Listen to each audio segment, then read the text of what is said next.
الحمد لله حمدا كثيرا كما أمر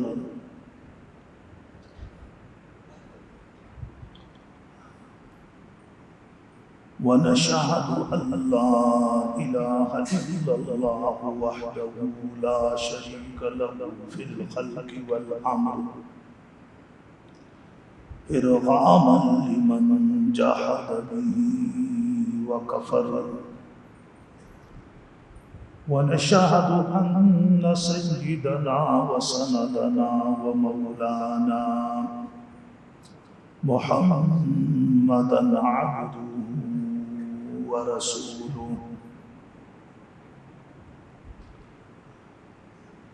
المبعوث إلى الأسود والأحمر لتتميم مكارم الأخلاق لا يخلق نبي ولا رسول بعده ولا أمة بعد أمته ولا كتاب بعد كتابه صلى الله عليه وعلى آله وأصحابه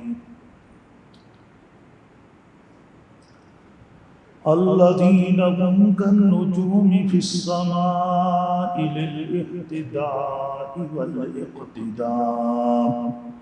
وهم مفاتيح الرحمة ومصابيح الغرر أعوذ بالله من الشيطان الرجيم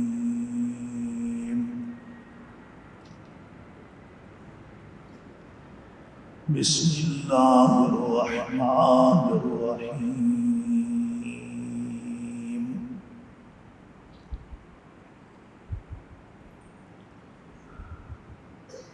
يا أيها الذين آمنوا كتب عليكم الصيام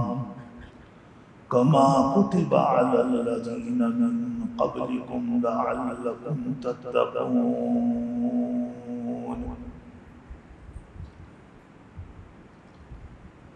صدقت يا رب العالمين.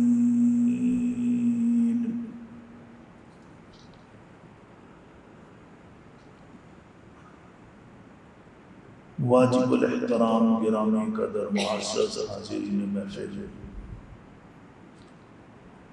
السلام علیکم ورحمۃ اللہ وبرکاتہ۔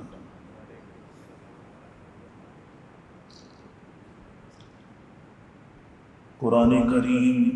فرقان مجید کی ایک آیت مبارکہ کی ابھی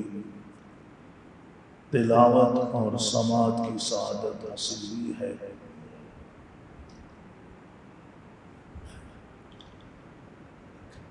رمضان المبارک کا پہلا جمعۃ المبارک ہے۔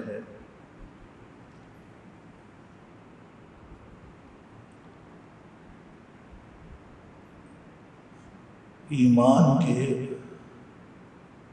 تقاضوں میں سے ایک تقاضا یہ ہے کہ اللہ نے جو چیزیں ہم پر فرض کی ہیں ان کو ادا کرنے کا، ان کو پورا کرنے کا اہتمام اور التزام کرنا۔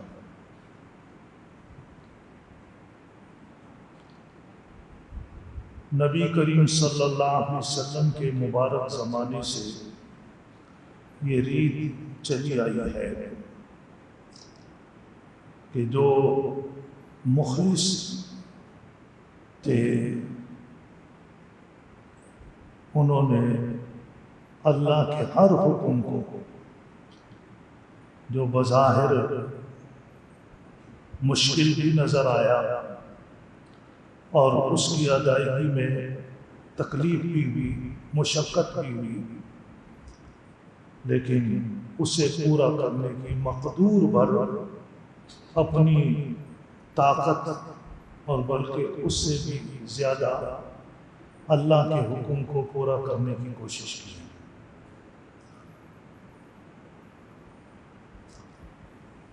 قرآن کریم میں پھر اللہ تبارک و تعالیٰ نے بھی ایسے لوگوں کی، ان کے جذبات کی قدردانی فرمائی، اور اللہ نے ان کو صرف دنیا ہی کے اندر ان کی تعریف نہیں کی، بلکہ آخرت میں بھی ان کے بلند درجات کا اللہ نے تذکرہ فرمایا۔ اور ظاہر ہے کہ قرآن پاک وہ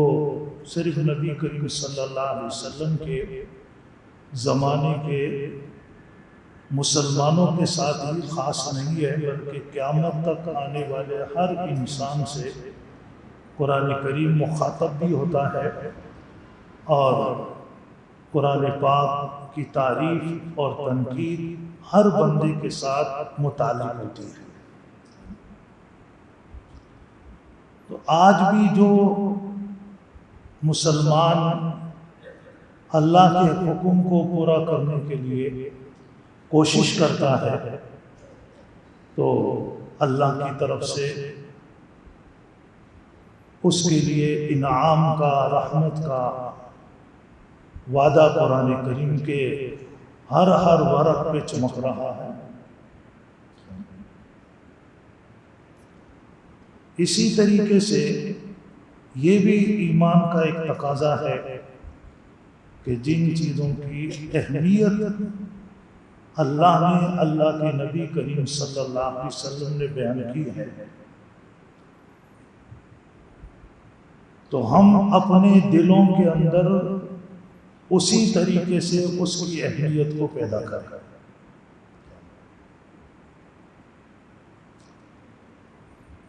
رمضان المبارک کا یہ مہینہ جو اللہ نے ہمیں عطا فرمایا، نبی کریم صلی اللہ علیہ وسلم نے اپنی تعلیمات میں، قرآن کریم میں اللہ تبارک و تعالیٰ نے اس کی اہمیت اور عظمت کو بیان فرمایا۔ قرآن کریم میں جو اللہ نے رمضان کی اہمیت کو بیان کیا ہے، اس کے لیے یہ انداز اختیار فرمایا کہ شہر رمضان الذی انزل فیہ القرآن،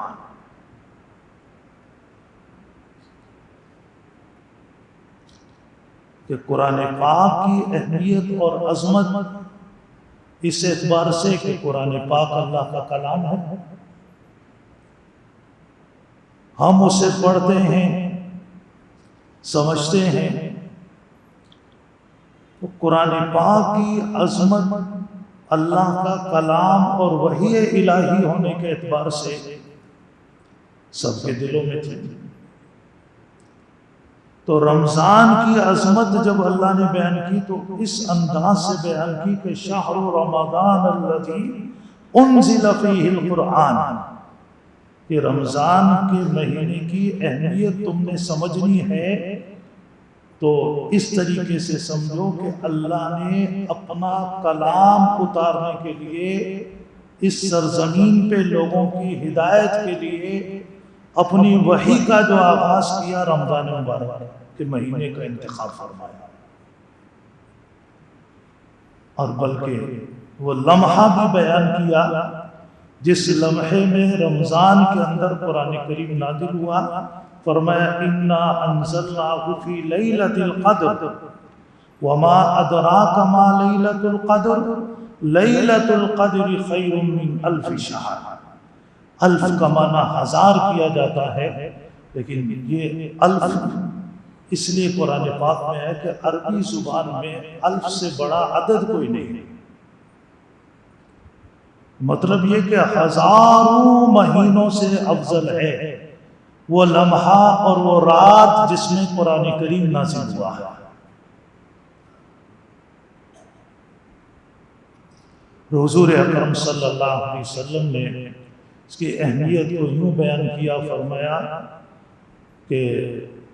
قد اذلکم شہر عظیم شہر مبارک شہر فیہ لیلۃ خیر من الف شہر۔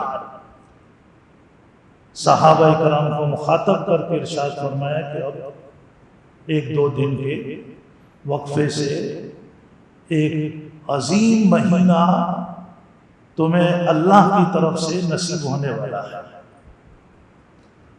اور وہ بڑا برکتوں والا مہینہ ہے، اور اس میں رات ایسی بھی ہے کہ جو ہزاروں مہینوں سے افضل ہے۔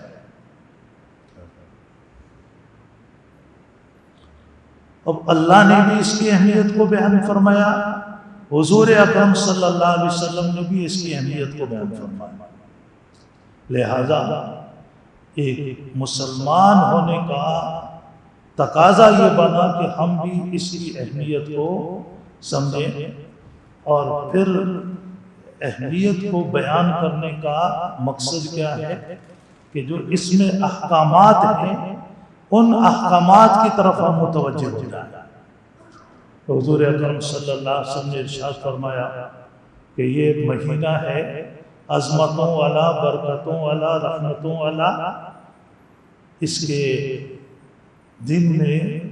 اللہ نے روزے کو فرض کیا، اور اللہ نے بھی قرآن پاک میں فرمایا یا ایھا الذین آمنوا کتب علیکم الصیام کما کتب علی الذین من قبلکم، کہ اللہ نے تم پر روزے فرض کیے ہیں۔ اور آپ صلی اللہ علیہ وسلم نے فرمایا کہ اس کے رات کے قیام کو اللہ نے سنت بنایا، تو ہمیں جس طرح دن میں روزہ رکھنے کا اہتمام کرتے ہیں تو رات میں تراویح پڑھنے کا بھی اہتمام کرنا۔ پھر اللہ تبارک و تعالیٰ نے قرآن کریم میں یہ بات ارشاد فرمائی کہ یہ تم پر جو روزے ہم نے فرض کیے ہیں،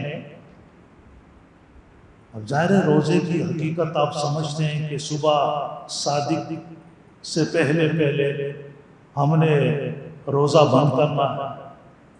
اور پھر غروب آفتاب تک کہیں 12 گھنٹے کا، کہیں 13 گھنٹے کا، کہیں 14 گھنٹے کا، کہیں اس سے بھی زیادہ، کہیں کم۔ لیکن ایک جو ہماری عام روٹین ہے کھانے پینے کی، خواہشات کو پورا کرنے کی، وہ روٹین ہماری چینج ہو جاتی ہے، بدل جاتی ہے۔ اور جو روٹین ہماری چینج ہوئی، بدلی ہے، اس سے ظاہر ہے کہ ہمیں تکلیف پہنچتی ہے، مشقت ہوتی ہے۔ اب یہ جو تکلیف اور مشقت ہمارے اندر آتی ہے، ہمیں محسوس ہوتی ہے، تو اللہ نے فرمایا یہ تکلیف اور مشقت تمہیں اس لیے دی جا رہی ہے کہ لعلکم تتقون، تاکہ تم متقی اور پرہیزگار بن جاؤ۔ متقی پرہیزگار کا ایک خاکہ آپ اپنے ذہن کے اندر لائیں۔ ہمارے ذہن میں ایک متقی پرہیزگار،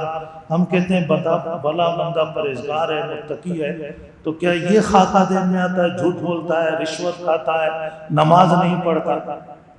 یہ تو متقی پرہیزگار کا کوئی خاکہ نہیں، یہ تو اس کا استعداد مذہب ہے۔ ہم جب اپنے معاشرے میں، اپنے دوستوں میں بیٹھ کر یہ کہتے ہیں کہ فلاں بندہ متقی اور پرہیزگار ہے، تو ہمارے ذہن میں کیا تصور آتا ہے؟ آپ خود سوچیں، آپ بیٹھے ہوں اور کوئی بندہ آئے اور کسی کا تذکرہ ہو، اور وہاں حاضرین میں سے کوئی کہے کہ ہاں یار وہ متقی پرہیزگار آدمی ہے، تو اب ہمارے ذہن میں اس کا نقشہ یہ آتا ہے کہ وہ 5 ٹائم نماز پڑھتا ہے، سچ بولتا ہے، لوگوں کے ساتھ احسان کا معاملہ کرتا ہے، جھوٹ سے اپنے آپ کو بچاتا ہے، حرام سے اپنے آپ کو بچاتا ہے، کسی کو تکلیف نہیں پہنچاتا، کسی کی غیبت نہیں کرتا، کسی پر جھوٹے مقدمے اور جناب الزام تراشی نہیں کرتا۔ یہ ایک تصور آتا ہے ہمارے متقی پرہیزگار۔ اب یہ متقی پرہیزگار کے لیے اللہ نے فرمایا کہ ہم نے روزہ رکھا کہ تم متقی پرہیزگار بن جاؤ۔ تو قرآن پاک کی دوسری آیت سورہ اعراف کی، اس سے پتہ چلتا ہے کہ یہ ہمارے تقوی میں، ہماری پرہیزگاری کے اندر جو خرابی پیدا ہوتی ہے، ہم تقوی اور پرہیزگاری کے معیار سے ہٹتے ہیں، یہ کب ہوتا ہے؟ یہ اس وقت ہوتا ہے جب ہم شیطان کے زیر اثر آتے ہیں۔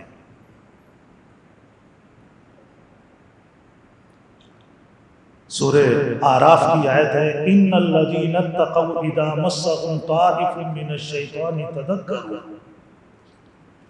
فاذا هم مبصرون واخوانهم يمدونهم في الغی ثم لا یبصرون۔ اللہ نے ارشاد فرمایا کہ جو متقی پرہیزگار لوگ ہیں ان پر جب شیطان وسوسے کے ذریعے اثر انداز ہونے کی کوشش کرتا ہے تو وہ اس چیز کو محسوس کر جاتے ہیں اور چونک جاتے ہیں اور اپنے آپ کو اللہ کے فضل و کرم سے شیطان کے اس وسوسے سے محفوظ کر جاتے ہیں۔ وَإِخْوَانُهُمْ، اور جو شیطان کے بھائی ہیں، یمدونہم فی الغی، ان کو تو شیطان گمراہی میں، گناہوں میں گھسیٹتا چلا جاتا ہے، اور وہ گمراہی اور گناہوں کسی حد پر جا کر ٹھہرتے نہیں ہیں، تمام حدود کراس کر جاتے ہیں۔ تو پتہ چلا کہ یہ تقوی کا خراب ہونا یہ شیطان کے زیر اثر ہونے کی وجہ سے ہوتا ہے، اور تقوی کی برکت سے شیطانی اثرات اور اس کے وسوسوں کا سد باب ہوتا ہے۔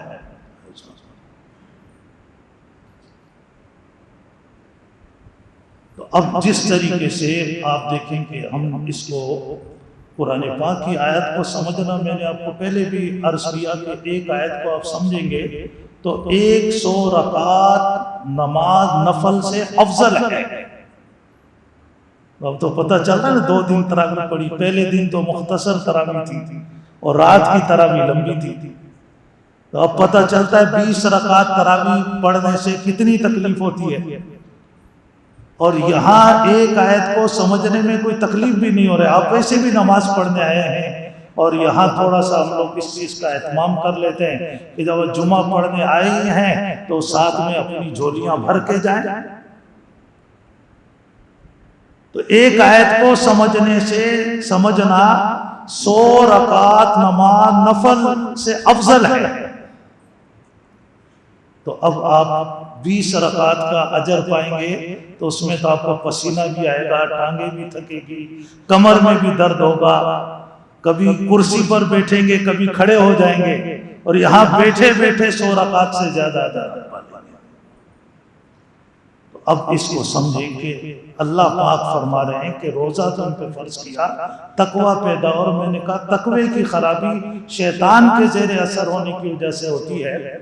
تو اس کو آپ ایک ظاہری اعتبار سے سمجھ سکتے ہیں، جیسے ہمیں باہر کے آج جو بیماریاں ہوتی ہیں ہمیں لگتی ہے، کہتے ہیں وائرس پھیل گیا اور یہ ہو گیا، اب ان جراثیم کو ختم کرنے کے لیے مختلف ادویات دی جاتی ہیں یا اور زیادہ ذرا سخت علاج کیا جاتا ہے تاکہ وہ بیماری کے جراثیم ختم ہو جائے اندر سے۔ تو وہ شیطانی وسوسوں کے جراثیم کو مارنے کے لیے، ختم کرنے کے لیے اللہ تبارک و تعالیٰ نے ہمارے لیے رمضان کا روزہ رکھ دیا۔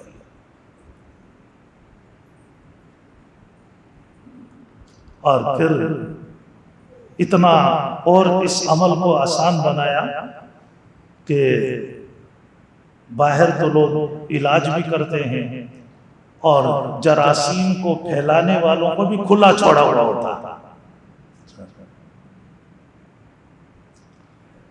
آپ سگریٹ لینے جائیں تو وہاں دکان پہ لکھا ہوتا ہے سگریٹ صحت کے لیے انتہائی مضر ہے، اور وہ بیچ بھی رہا ہوتا ہے۔ لیکن یہاں اللہ نے یہ کرم کیا کہ شیطانی جراثیم کو مارنے کے لیے ہمیں روزہ بتایا اور شیطان کو قید کر دیا۔ صرف ایک ہی شیطان نہیں، جتنے سرکش شیاطین تھے سب قید کر دیا اللہ۔ یہ اب اللہ کی مہربانی دیکھیں، اب شیطان قید ہو گیا تاکہ وہ مزید ہمارے اندر خرابی پیدا نہ کرے، اور جو اس نے سال کے 11 مہینے میں پیدا کی ہے اس کو دور کرنے کے لیے اللہ نے فرمایا میرے بندو آپ روزہ رکھو، روزہ رکھو، رات کی تراویح پڑھو، تراویح میں قرآن پاک سنو۔ یہ اللہ کی طرف سے ایک ایسی میڈیسن اور ایسی دوائی ہے کہ اس سے جو 11 مہینے شیطان نے ہمارے اندر محنت کی تھی وہ اس کی ساری محنت ضائع ہو جائے گی۔ اب اس کو شیطان کے مقدر میں نصیب میں سوائے ذلت اور خواری کے کچھ نہیں ہوگا۔ حدیث مبارکہ میں آتا ہے کہ جب انسان نماز کی نیت باندھتا ہے تو شیطان اس کی نماز کو خراب کرانے کی کوشش کرتا ہے، اور وہ کہیں نہ کہیں اس سے غلطی کروا دیتا، غلطی کروا کے اب ایک طرف کھڑا ہوتا ہے، کہتا ہے بس اب اس کی نماز نہیں ہوگی، ہو گئی فرض واجب میں نے خراب کرا دیا۔ لیکن یہ نمازی عام نمازی نہیں تھا، بلکہ یہ علماء کے حلقوں میں درس میں بیٹھنے والا نمازی تھا۔ اس کو محسوس ہو گیا کہ میرے سے یہ غلطی ہو گئی ہے، اور اس غلطی کا علاج اور تدارک سجدہ سہو ہے۔ اب یہ بیٹھا تشہد پر، شیطان خوش ہو رہا ہے، سلام پھیرے گا، نماز اس کی نہیں ہوگی، لیکن اس نے کیا کیا کہ اس نے نبی کریم صلی اللہ علیہ وسلم کے بتائے ہوئے طریقے کے مطابق جو اس نے اپنے اساتذہ سے علماء سے سیکھا ہوا تھا، اس نے جناب ایک طرف سلام پھیرا۔ اب یہ جو آتا ہے کہ ایک طرف سلام پھیر کر سجدہ سہو کیا جائے، یہ بھی اس لیے آتا ہے کہ ایک دفعہ شیطان ٹھیک ٹھاک خوش ہو جاتا ہے۔ جب یہ ایک طرف سلام پھیرتا ہے شیطان خوشی کے مارے پھول جاتا ہے، لیکن یہ سلام پھیر کے ایک دم کہتا ہے اللہ اکبر، سجدے میں جاتا ہے تو پھر وہ اپنا سر دیوار سے ٹکراتا ہے، کہتا ہے میرے ہاتھ سے گیا، میں نے اتنی کوشش کی اور اس کو یہاں پر فلاں غلطی کرائی، لیکن اللہ نے اس کی دستگیری کی اور یہ میرے شر سے بچ گیا، میری ساری محنت ضائع ہو گئی۔ اسی طریقے سے جب انسان رمضان کے روزے رکھتا ہے، تراویح پڑھتا ہے، تلاوت کرتا ہے، تو شیطان کے نصیب میں سوائے پچھتاوے کے کچھ نہیں آتا، اور جب شیطان کو تکلیف پہنچتی ہے اللہ پاک ہم پر مہربان ہو جاتے ہیں اور اللہ کی مدد اور اللہ کی رضا ہمارے ساتھ ہو جاتی ہے۔ اللہ پاک ہمیں اپنی منشا اور اپنے نبی کی منشا کے مطابق پورا رمضان گزارنے کی توفیق عطا فرمائے، اور جو بھی ہم سے کمی کوتاہیاں ہوئی ہے اللہ ہمیں معاف فرمائے، اور آگے بھی اللہ ہماری حفاظت فرمائے۔ وآخر دعوانا الحمدللہ۔